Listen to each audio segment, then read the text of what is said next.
Ironically, it is the hottest commodity during a heat wave, ice, which for some means really good business, rising as fast as the thermometer.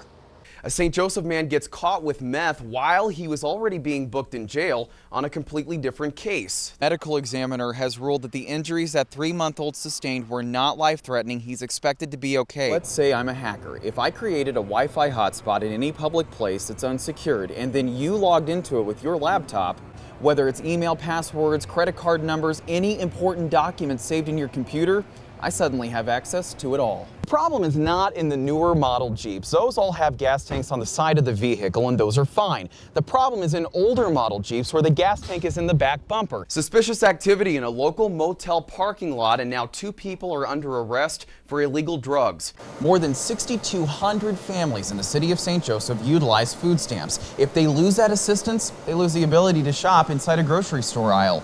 But it creates a bigger problem, and not just for food banks. Bob, Ira Glazer first came to Wireco as a consultant back in 2001. He eventually worked his way up to CEO, and he is the man who was hired to rescue the company. The Maryville rape case has garnered a lot of attention publicly. The fact is, the issue's a lot bigger. I'm standing in front of 541 flags. Each flag represents one woman or child the YWCA in St. Joseph served last year. But even if the initial tuition is paid for in full by the time a college student arrives on campus, it's the extra fees that can get them into trouble, especially textbooks. It's not long before the price of those can force a college kid to feel like they're buried underneath it all. Personal drones can fly several hundred feet up into the air. They have standard definition and full HD cameras depending on the product you buy. They've attracted the attention of hobbyists, but also the attention of lawmakers. The Catholics around the region heard that this had been something people were aware of since December. Today they're hearing that it's something people have been aware of since May. Why should they believe you this time? I can't get in people's mind and heart at this moment to particularly answer that. A sense of relief went through my mind. For John David Cousins, Thursday's trial of Bishop Robert Finn brings back a flood of emotions. Last year, when the Sean Radigan story broke, he received a phone call from a friend whose 4-year-old daughter was a victim of Radigan. That phone call would have been painful enough, but then his own memories flooded back to his mind. That's because John David Cousins is also a sexual abuse victim. Knowing what happened to me and what I went through, even though I don't recall any pictures being taken, but just knowing what was there and the sickness of it, it just got my mind turning. Cousins says he was one of 4 kids molested by a Kansas City Monsignor. He was 9 years old when the abuse began. It would continue for 5 years. The other 3 boys have all died, one from suicide. Cousins is 42 now. He's the father of a 3-year-old. But that phone call last year brought childhood horrors back to life. It's a daily battle, especially for not dealing with it for 30 years, you know, being forgotten, and then all of a sudden you wake up and you've got a life that was just treacherous to deal with. As a 42-year-old man, I'm dealing with it as a 9-year-old kid. Cousins says he doesn't want this to be seen as a crusade against the Catholic Church. He just wants justice for victims. It is about a man who did wrong, and a man who did wrong with no accountability. In Kansas City, Greg Miller, Fox 26, KNPN. Heartland Security would say it's a sign of the times. And gone are the days where hospitals, schools, and churches or places of worship or places of sanctuary, you know, if you watch the news almost on real time daily, you see an incident at one of those type of facilities. Derek Kahns is Heartland's security team leader. He's also a retired sergeant in the drug strike force. He was a tactical team leader, ran street and undercover operations, and was a sniper team leader. He cites several incidents recently at Heartland where random people have come in armed. Especially around our ER.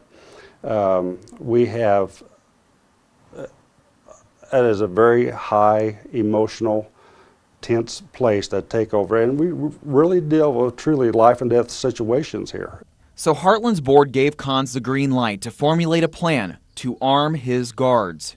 Once again, it's reflective of the fact that you know, they have a responsibility, and you know, it's been very sad to see. We contacted hospitals within the region, including North Kansas City and St. Luke's, neither of which have armed guards, but they also said it's a decision each hospital should make independently. Rules of engagement would be no different.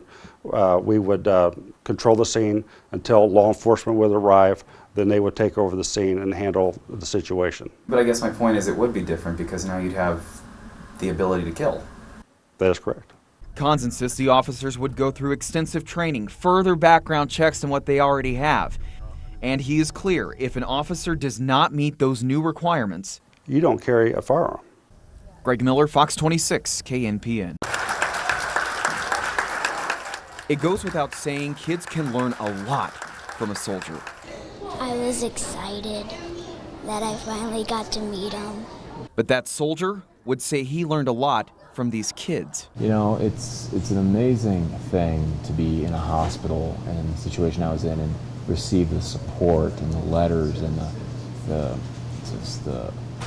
love coming from people, honestly, I've never met before. First Lieutenant Jason Church has made remarkable progress since his life completely changed last August. He was a platoon leader on a daily patrol on the front lines. His troops had just cleared a route for engineers. As I was walking toward the village, a few red flags came up. I saw that there was no villagers out, which usually means the area is abandoned.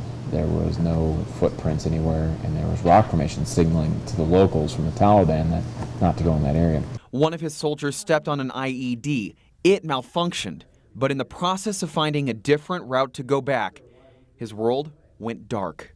As I came to, the dust and all that stuff was up in the air, and I heard my men screaming and things like that, and I came to realize that the legs I stood on for 23 years were no longer there.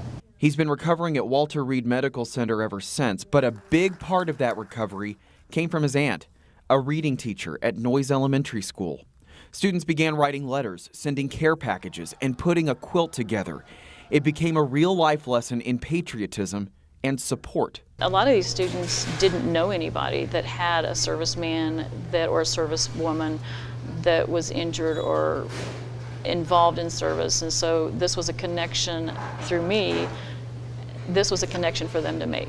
One of those students affected the most was second grader Anna Case. I kind of felt sad,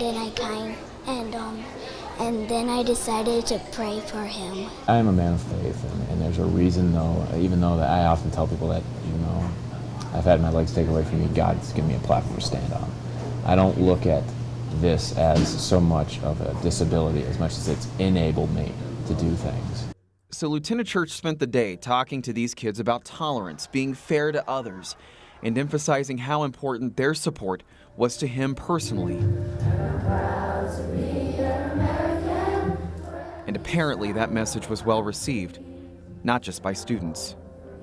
Greg Miller, Fox 26, KNPN.